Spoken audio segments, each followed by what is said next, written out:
1000 நிகழ்வுகள் சாதாரண விஷயம் இல்ல ஸ்டீவன் சார். எத்தனை விதமான தலைப்புகள். பைசா செலவில்லாம பேச்சாளர்களை கூப்பிடணும். அவங்க பேசி முடிஞ்சதுக்கு அப்புறம் பார்வையாளர்களுக்கு வாய்ப்பு கொடுக்கணும்.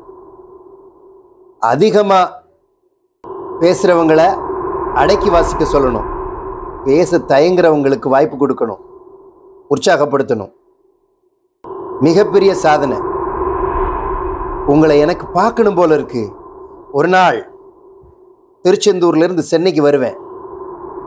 உங்க வீட்டுக்கு வந்து குடும்பத்தோட உங்களை கைக்குலுக்கி பாராட்டுவேன். உங்க செலவுலேயே ஓசி காஃபி உங்க வீட்டில் குடிப்பேன். கண்டிப்பாக சீக்கிரமா. வாழ்த்துக்கள் ஸ்டீவன் சார். எங்கள் குடும்பத்தின் மனமார்ந்த வாழ்த்துக்கள். நான் அந்த ஸ்டீஃபன் ராஜை சந்திக்கணும். ஏற்பாடு செய். Okay sir.